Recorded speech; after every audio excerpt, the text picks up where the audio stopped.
What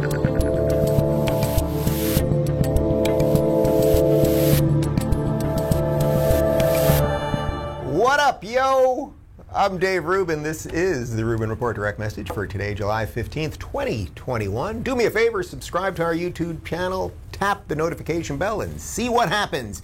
We've got a Q&A for you. We got dozens and dozens, if not over 100 questions submitted at rubinreport.locals.com, so we're going to get into a big mix.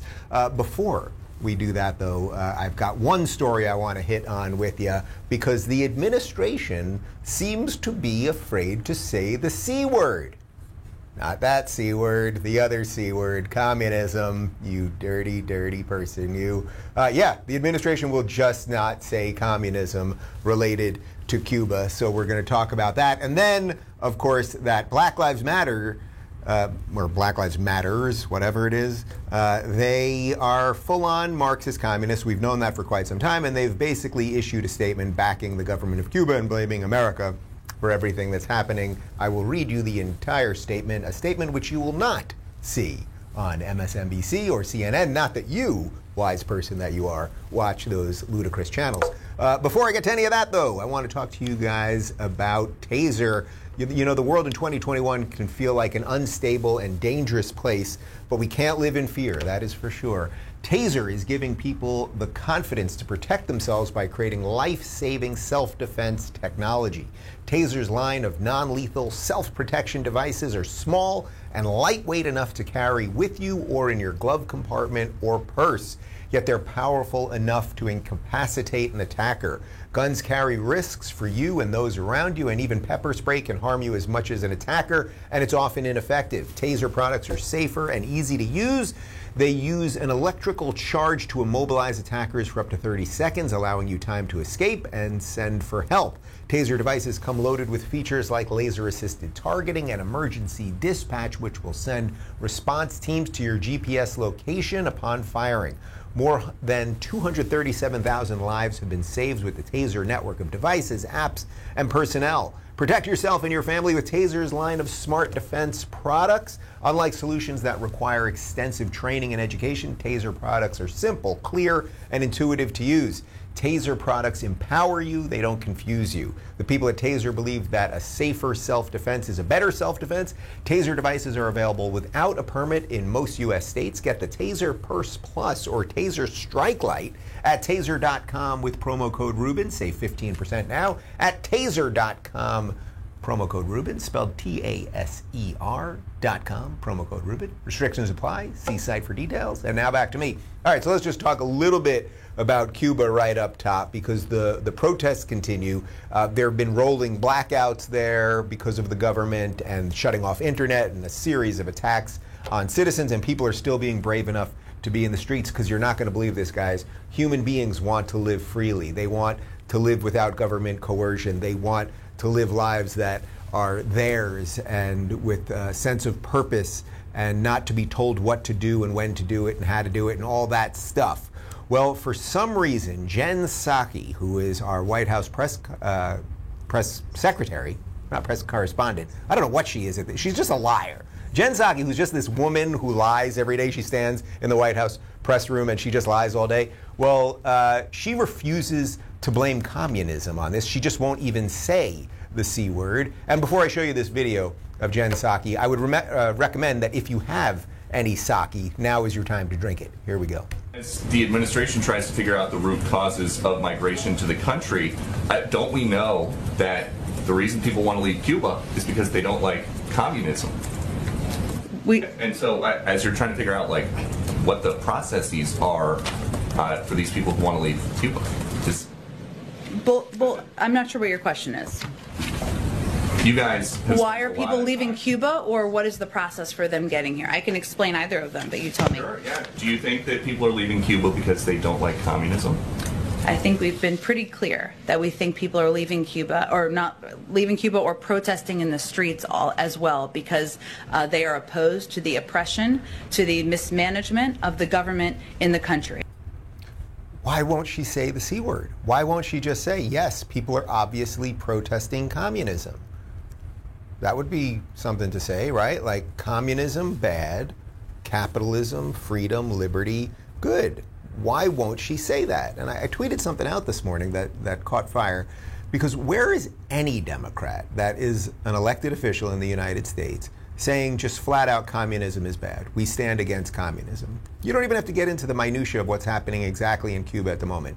But the ideology of communism, that the government should take over everything and basically be in everyone's lives, from the media to business, private enterprise, education, the entire thing. I mean, in many ways, it's exactly what's happening in America right now, so I think you can figure out why the Democrats won't speak out against it. But if this is where we're at, right, and it appears to be so, where the White House press secretary will not say the C word. I mean, they're turning communism into Voldemort, right? I did make a Harry Potter reference yesterday. Again, it's against everything I stand for because I want to keep it to a sci-fi thing, not a wizard thing. But, you know, in Harry Potter, they didn't want to say Voldemort's name. And that's what these guys are doing with communism. This is really disturbing, but it shouldn't surprise us, because if you think that this is your parents' Democratic Party, if you think there's any moderate left in the party, there might be some who are privately moderate, but unless they stand up against the radicals, they don't really exist. So show me, please, I mean, I would love to see it. Show me a Democrat who is an elected official in the United States who will forcefully come out against communism and for the people of Cuba.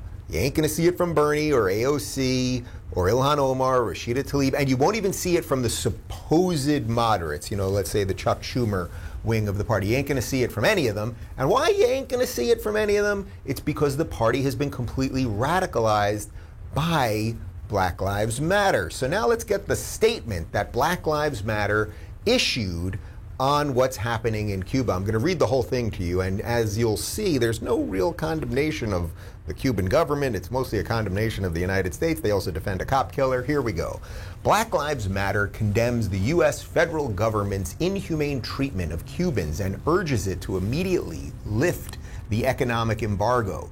This cruel and inhumane policy, instituted with the explicit intention of destabilizing the country and undermining Cubans' right to choose their own government, is at the heart of Cuba's current crisis.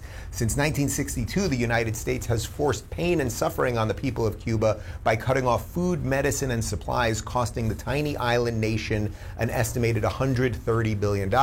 Without that money, it is harder for Cuba to acquire medical equipment needed to develop its own COVID-19 vaccines and equipment for food production. This comes in spite of the country's strong medical care and history of lending doctors and nurses to disasters around the world. The people of Cuba are being punished by the U.S. government because the country has maintained its commitment to sovereignty and self-determination.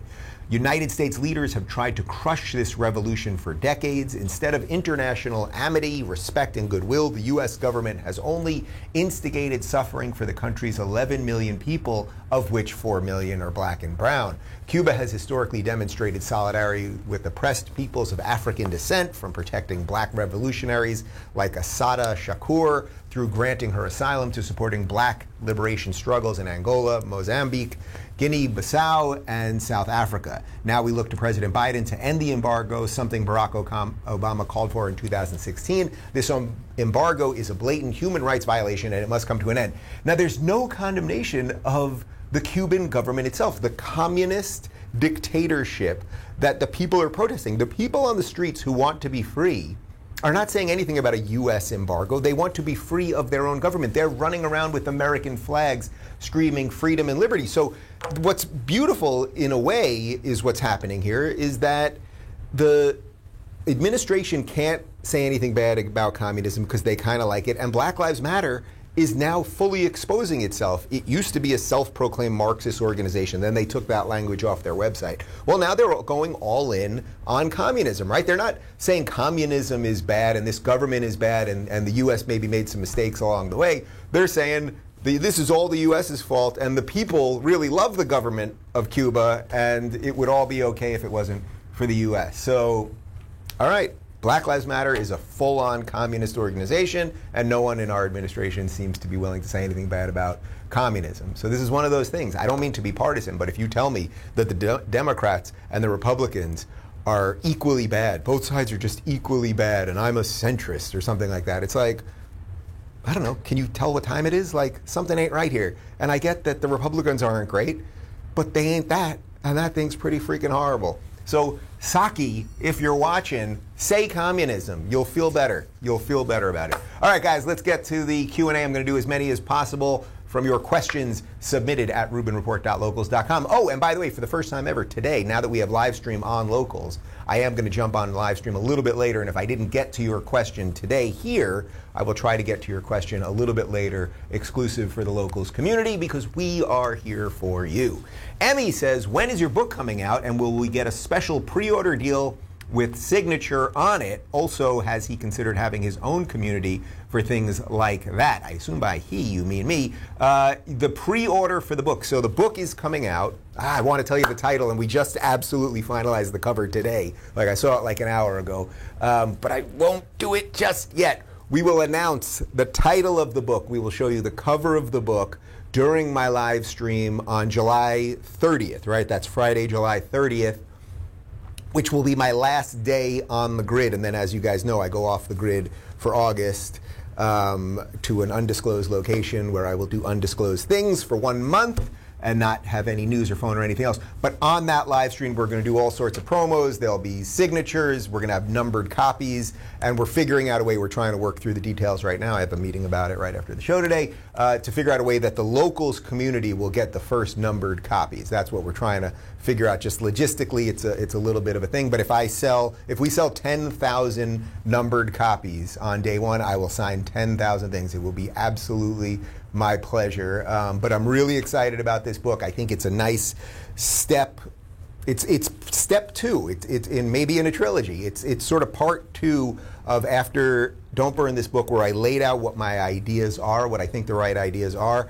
This book is, well, what do you do once you have those right ideas in the face of some really awful stuff, say an administration that won't say that communism is bad. So yeah, we're going to figure out some giveaways, and I'm going to sign book plates, and they'll be numbered, and a whole bunch of other stuff. And yeah, there'll be special stuff for the Locals community. Lance says, has your thought process improved or the way you approach business shifted since being red-pilled?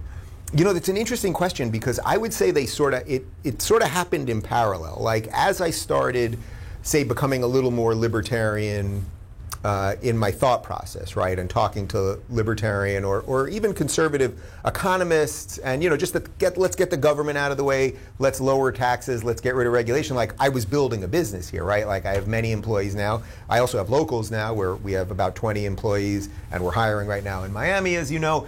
And what I kept, as I was learning the ideas a little bit more, right, like as the red pilling was happening, it was all becoming very obvious to me. Like, I would sit down with my accountants and business managers, and I'd look at, you know, how much money we have coming in and how much money we have going out. And I'm very happy to say that my two businesses, well, Locals is a startup. So, you know, a startup in an early stage, although we have a ton of good stuff going, startups don't run profitably yet, you know what I mean? But we're well funded, and we have a great, there's just so much going on. It's just great. I can't even say more for now. But the Rubin Report business and our production company is highly profitable. As I always say, we treat our guys well. We pay everybody's health insurance and their dependents 100%. And I don't do that out of just the goodness of my heart. It's like, if you treat the people that are around you well, then they will work harder for you. And then hopefully your product is better. And then more people watch, or more people subscribe, and all of those things. So that is completely connected to my thought process, the red pilling process. It's like, if you tax the hell out of me, which they do here in Los Angeles, well, then I have less money to, say, hire people or buy new equipment or things of that nature. So when we sit down and we're like, you know, my guys are like, Dave, we want to get a new camera, or we want to get this or that. Like, we try to figure out a way to do it. There's a few things that we want to do right now that will probably debut in the fall, and like, that's a beautiful thing. So I would say it's not that my thought process happened and then it all happened. It was happening in conjunction, because I'm very proud to say that this operation, the Rubin Report, and what we're doing here, and then the book and Locals and everything else, like, it's all still growing. Like, you know, I say to David almost every day, it's like, man, we're right back at the beginning again. And, you know, we made the right choices along the way. We left the Young Turks, left our jobs in health insurance. We were then at Aura TV for a while. We left there, left our jobs in health insurance. We went on Patreon. I didn't like what was happening on Patreon. We left that, built what became the beginnings of Locals, and went fully independent, then turned Locals into a tech company and raised millions of dollars. Like, these are all like the ideas that I care about without saying to the government, help me, help me. So I would say these things happen in parallel. Thanks for the question, Lance. Leia says, Freedom Fest next week. Are you still speaking, and are you willing to do a locals meetup? I'm from California, and I will be there. Yes, I will be at Freedom Fest next week. I know Ayaan Hirsi Ali will be there, and Michael Shermer will be there, and a bunch of other friends of mine will be there, and it's a big libertarian-esque conference. We're going to talk all about freedom and big tech and what some of the solutions are. I will be giving a main stage speech at 11 a.m., 11 to 11:30 on Thursday, July 22nd. Then I'm doing another panel. And yeah, maybe we can figure out a locals meetup, or I'll just grab a drink with some of you guys. Obviously, I'm not posting that publicly, so you got to join us at RubinReport.locals.com, and I hope to see you there. Storm says, I try to buy locally when I can, but some of the best places virtue signal so bad I question my purchase at times. As a consumer, when do you put your foot down and when do you grit and bear it?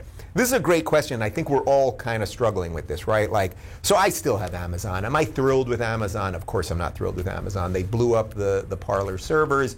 They're so ubiquitous and in every part of our life now, like what we buy and what we watch and the servers that put websites up and everything else, that they're becoming too big, right? Like, so I don't begrudge them, like I don't begrudge Jeff Bezos for building an amazing product. It's actually pretty amazing. And as a guy that's in the tech world now, I know how hard it is. I have at least an inkling of how hard it is.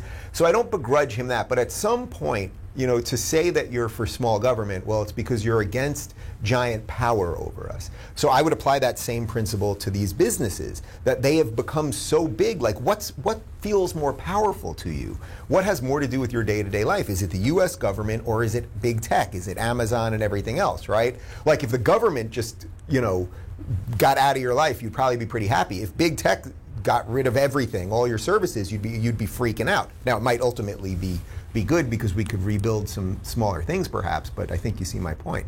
So I try as much as possible to buy locally when I can. I try not to buy everything on Amazon. I know it's easy.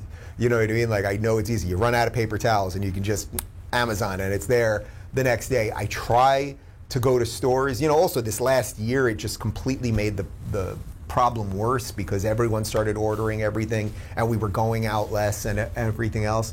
But I do try, like, you know, if I try to, like, if I see a kid with a lemonade stand, I try to buy the freaking lemonade, although I never have cash on me anymore, which is a problem. So if you're a lemonade stand kid, you got to start you got to get like a Stripe thing or something just so we can scan a credit card or something. That's a little tip for you kids out there. But I think you got to try as much as you can, but don't feel guilty about it because we're all trying. You know, it's like, I get it. Like, Disney sucks and has ruined so many of the things that we all love. I mean, you know my feelings on what they've done to Star Wars. But it's like, I get it if you're a parent and, you know, your kids want access to the Disney movies and you pay the money for that. Hopefully you're not getting them brainwashed by everything else. But we all, I think that's your point about grit and bear it. It's like, when do you just say, no, enough is enough? And when do you just, you know, oh, you know, Michael's looking at me like, he likes Bad Batch. You like Bad Batch, okay? You like I watched the first one, then I kind of fell asleep. That was it. But, like, I get it. He doesn't love Disney, but it's like, you know, we're all playing the game. And maybe you get your account from your cousin. I don't know what you're doing over there. Danielle says, how can locals help improve the conservative ground game? The Democrats are great at organizing and getting tangible results. Republicans still struggle with that. Would be great to have an action component in locals, linking your community with organizations and other resources. So we've been thinking about something like this. Again, you know, we've really only had this company for 2 years, and trust me, what we've built, and I will tell you guys, we own all of the tech, we own all of the code, the live streaming we built ourselves. Like, we're doing something really special here, and I want to announce things that I can't quite tell you right now. But good things are happening. But yes, the next part of that is I want, you know, the reason I love the name Locals is the idea was, oh, I'm building my locals community. I'm building my digital home. That's what we've got over there. So if YouTube, literally, if YouTube, Twitter, Facebook, if the whole crew of them kicked me off tomorrow, if my accounts all blew up right now, if this live stream just ended right now, I still have a thriving business because of Locals. I still have an ability to live stream. I still have an ability to get push notifications out to you guys and everything else. So that's why I love the idea of Locals. But yes, the next part of that is I want people to be able to link to local businesses that they can support, nonprofits that they're interested in, to be able, I want to create some sort of, actually, it gets to an earlier question, like a smaller Amazon marketplace, where it's like, I want people that are in my community to be promoting their own products, which, by the way, is happening in the community, and we know that people have bought artwork, and people have bought spices and all kind, coffee and all kinds of stuff. So I love that. Like, I think we've gone from too big to fail to too big to succeed, and it's like, let's figure out ways to, I want to work with more nonprofits. We actually just started doing that, so PragerU is now on Locals and a couple others, and it's like, we will figure out ways to fix this. Like, I just believe in human ingenuity. I believe in the human mind. Like, we've been around for a long time, millennia, human beings, and we've survived bad things before, and we will survive the bad things that are happening right now. But it starts with us all getting involved one way or another. TJ says that now that Larry Elder has thrown his hat into the recall ring, do you think he can attract younger black voters because they will respect his seniority and sense of authority, or do you think his age and traditional values could work against him? That's a great question. I should tell you that I will be interviewing my good buddy Larry Elder. We're doing it in studio on Monday, and then I believe we're posting it on Tuesday, if I'm not mistaken. So I can't wait to sit down with, or I guess we're going to post that on Wednesday. We got a couple things cooking already. But I can't wait to sit down with Larry. I will ask him that very question. I mean, look, Larry is a fact machine. Larry, as I said yesterday, he falls a little bit more on, I would say, the libertarian side of the conservative movement, which that's a little bit more where I am. I don't think Larry cares about something like gay marriage. I don't think Larry really cares what you smoke in the privacy of your own bedroom. I know that Larry wants the economy open. I know that he wants critical race theory out of the schools. I know that he doesn't want to just throw money at everything, right? Like, that's the real libertarian jolt that California needs. That, you know, even right now, as Gavin Newsom, there's commercials every 2 seconds. Every time I open up a YouTube video, it's Gavin Newsom is doing so great. California's roaring back. And it's like, with tax breaks and tax cuts. And it's like, oh, what a nice man, Gavin Newsom, giving us the money that we earn that he stole from us in the first place. It's like, it's so funny if you think about how the Democrats think. It's like they reward us with tax breaks and tax credits and all that. Well, okay, how about you just lower taxes in the first place? How about just take less? Like, if you've got the money, and I get it, they don't really have the money, and it's federal bailouts, and they just print money endlessly. But Larry, I think, has absolutely all the right ideas. To directly answer your question, though, about, say, younger black people, I mean, I do think that there has been a huge awakening within, I hate the phrase community, but the black community related to what's going on with the Democrats. We know that Trump's support for Trump's black support was doubled from 2016 to 2018, something like 4% to about 9%. Now, that's not huge. I get it. It's not huge. But if something doubles and doubles and doubles and doubles, well, now we got some scaling, like something interesting is going on here. So we know that. We also know that Trump did very well with the Hispanic community. We also know that younger black people aren't as stuck and brainwashed, which I would say younger white people aren't and younger Hispanic people aren't. You're not going to believe this. I'm starting to think that people, despite their skin color, are all kind of the same and all kind of want the same things.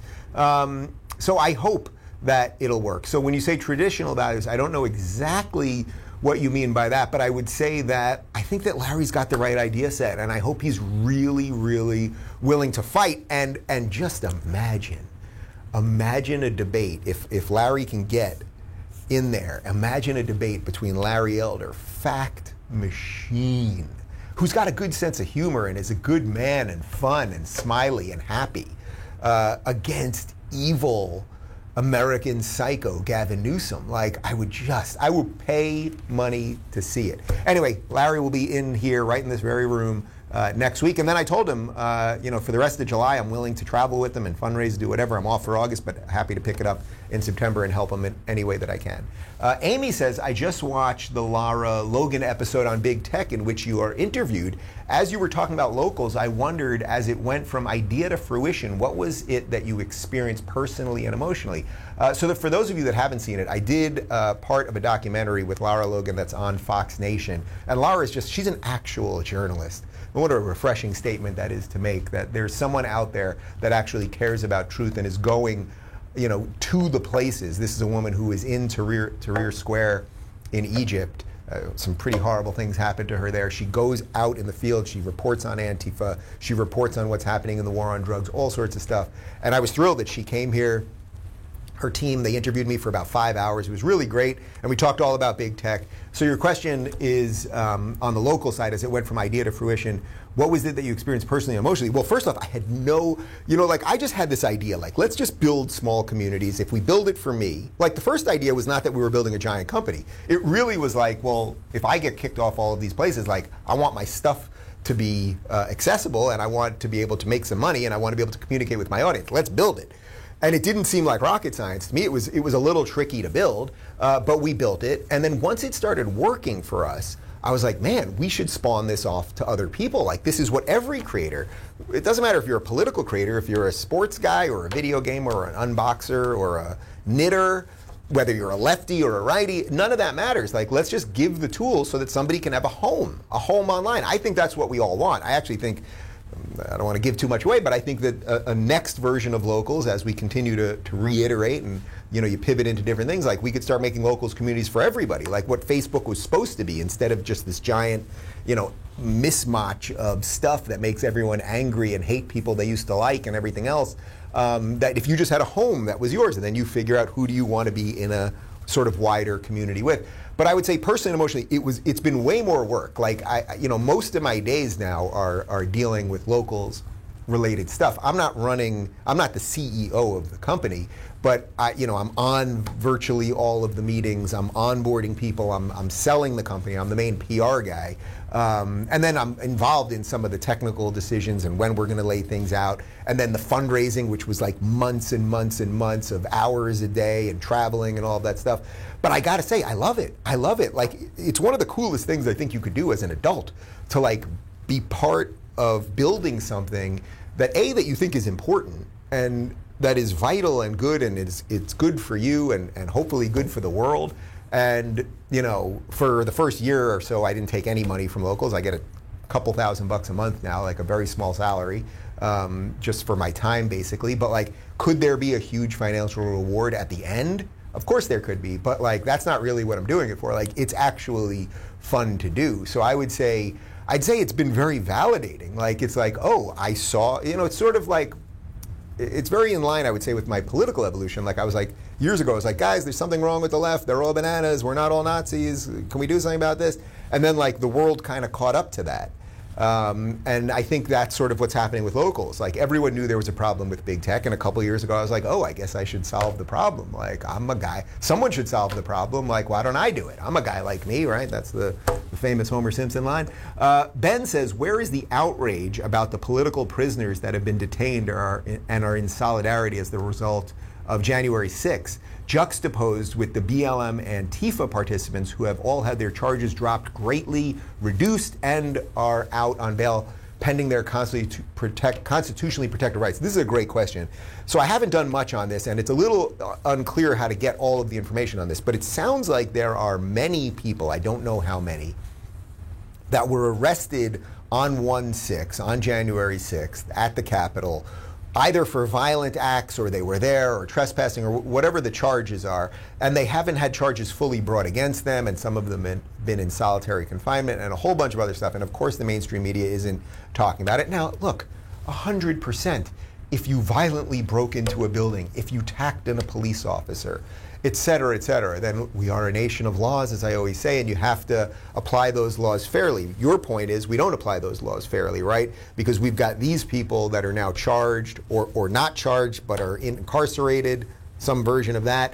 And then we know that there are hundreds, if not thousands, of BLM and Antifa people who attack federal court buildings in Portland and burn down buildings and destroy Kenosha. And I can go through all the cities that, and create CHOP, a zone where, it's a lawless Mad Max style zone in Seattle. And it's well, that's illegal. Was anyone arrested for any of that stuff? Should the politicians who allowed it to happen, like Ted Wheeler, the ridiculous mayor in Portland, should he be arrested because he's allowing illegal things to happen in his city? I mean, I think there's a lot of questions about that. These DAs in these cities, Los Angeles, San Francisco, et cetera, if you just say, we're not going to prosecute certain crime, trespassing, criminal theft, whatever it is, whatever the crime is. If we just say we're not going to prosecute these things in New York City, where the new DA doesn't want to prosecute if you jump the turnstile to get on the subway. I don't know, I think it's about $250, $275. You swipe your thing. Well, you're basically saying, hey, go be a criminal. Go be a criminal. Well, I have to believe that that's against their oath of office or the duty that they signed up for, right? So I think we're going to have to get some of this stuff in the courts, and hopefully we'll find out more about some of these people that are being held. Tom says, with Cuba so prevalent in the news right now, what would you do as president that Biden isn't doing to stand up for the freedom lovers of Cuba? Well, first off, it's directly related to how I started today. You say this is about communism because that is the truth. These people are not out there screaming that they're not getting enough vaccines. That is simply not what's happening. That is the narrative that is being spun by our ridiculous corporate media and by our administration. But I would get up there and have a little bit of moral clarity. You don't have to have a ton of it, but they seem to have none of it. Biden should be up there saying, people yearn to be free. We know that communism, over the last 100 years, every single place that communism has been tested has been an affront to human dignity, that has been an experiment where lots of people get killed, because guess what? Not every person wants to just be a cog in a much bigger system, right? He could make a pro-capitalist argument, right? He could actually read that BLM statement and explain why the U.S. has done what it's done with sanctions and why people yearn to be free and the rest of it. And he could even say, you know, maybe we did make some mistakes over the years, and I know Obama wanted to talk about sanctions, and maybe there's a way to do less with sanctions so that the economy there frees up a little bit. Like, there's all sorts of things you could do. But I think it starts with acknowledging reality as it is, which is that the people there want to be free. The problem is the Democrats the inmates are running the asylum in the Democratic Party right now.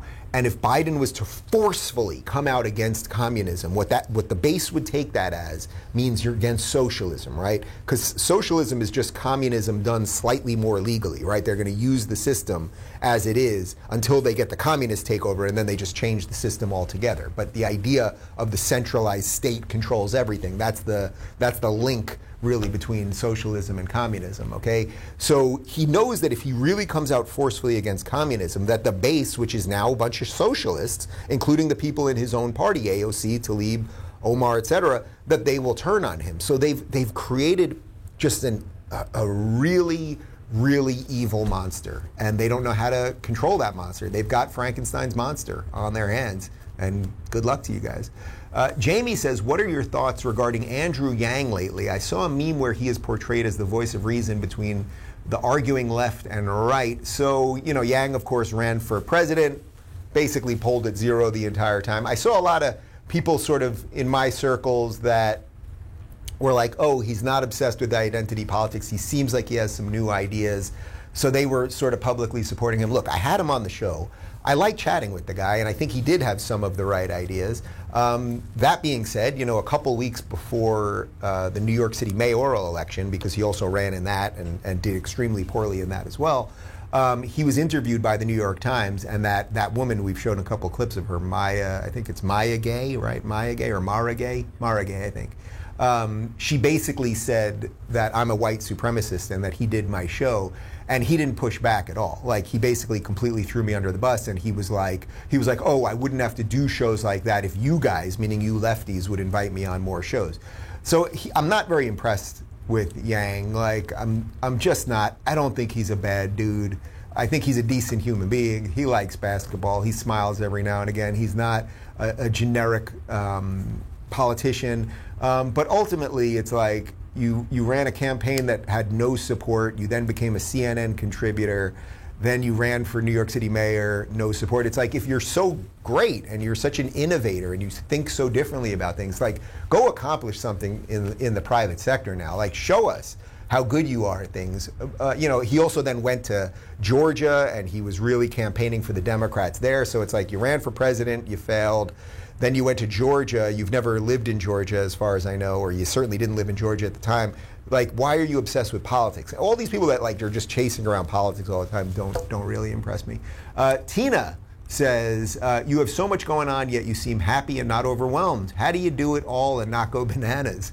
I would say I'm pretty happy, actually. Like, I keep telling, when people say to me, how you doing? I'm like, well, despite the revolution, I'm doing all right. Like, I feel pretty good about life. Like, David and I are happy. It's the summer. Like, I always enjoy this time of year. It was my birthday a couple weeks ago. It's David's birthday on Monday. My businesses are good. My employees are good. Like, we're taking this off the grid thing, so we're going away for a little bit, and I'm gonna have no phone for a freaking month. I think that's a big piece of it. Like, I don't let this endless machine of lunacy, I don't let it like infect every part of my life. I think there was a time that I did, you know, when I first started doing all this and when the show started blowing up and when I did that Why I Left the Left video and I started getting so much hate.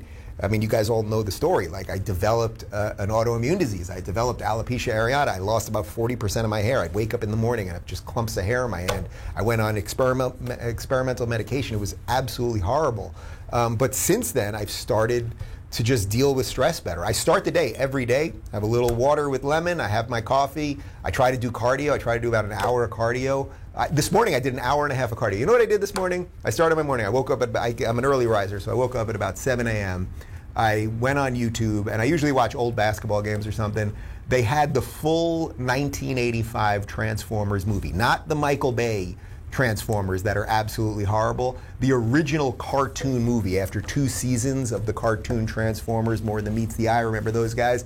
And it's just an incredible movie. Orson Welles plays Unicron. It's his last thing that he ever did before he died. Just incredible. Leonard Nimoy is the voice of Galvatron. Like, just some really like great stuff in there. Robert Stack is the voice of not Rodimus Prime. Robert Stack, Transformers movie. Prime. It's killing me. Robert Stack, Transformers movie. Who did he play? Ultra Magnus. I got that before he Googled it. Ultra Magnus. There you go.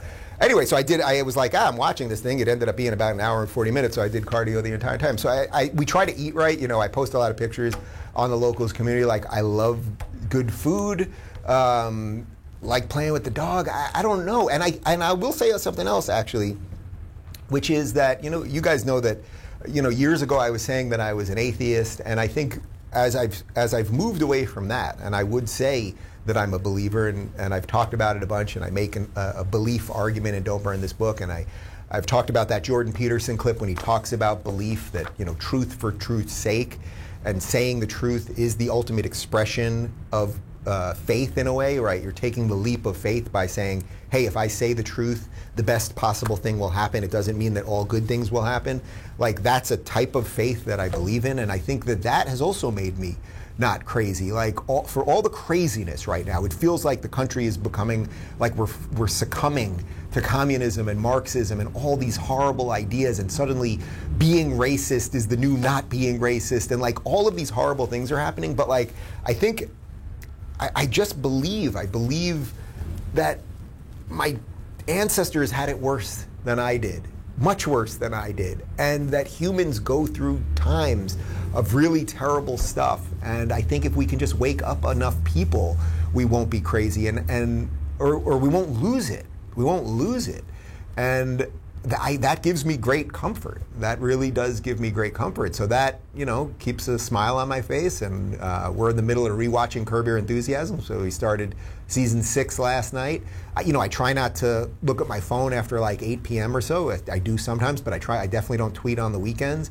And actually, really, and I'm not saying this as a sales job, but the community that we've created on Locals, I open up that app and it's like good people sharing their ideas and personal lives and pictures of sporting events and food and what they're listening to and everything else. And it's like, that's my off-ramp for all the craziness. So, you know, and it's not everything. That's the point.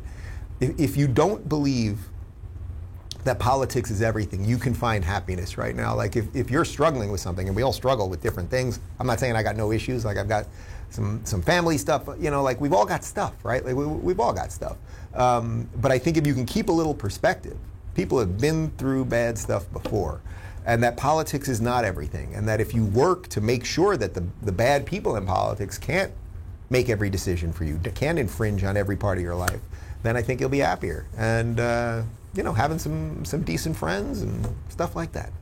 Guys, part 2 of my interview with Kevin McCarthy, GOP minority leader of the House, is up on YouTube right now. The full episode is up early and ad-free at RubinReport.locals.com. And we are doing a roundtable tomorrow. I know it's been a little while since we did one because of my travels. Rogan O'Handley will be on, lawyer Ron Coleman, and Ali Stuckey from Blaze TV. And as this conversation went today, I've now got 8,000 locals meetings, and 1 book meeting, so I got stuff to do. I hope you have stuff to do that gives you a sense of purpose and happiness and joy. Have a good day. I will see you tomorrow.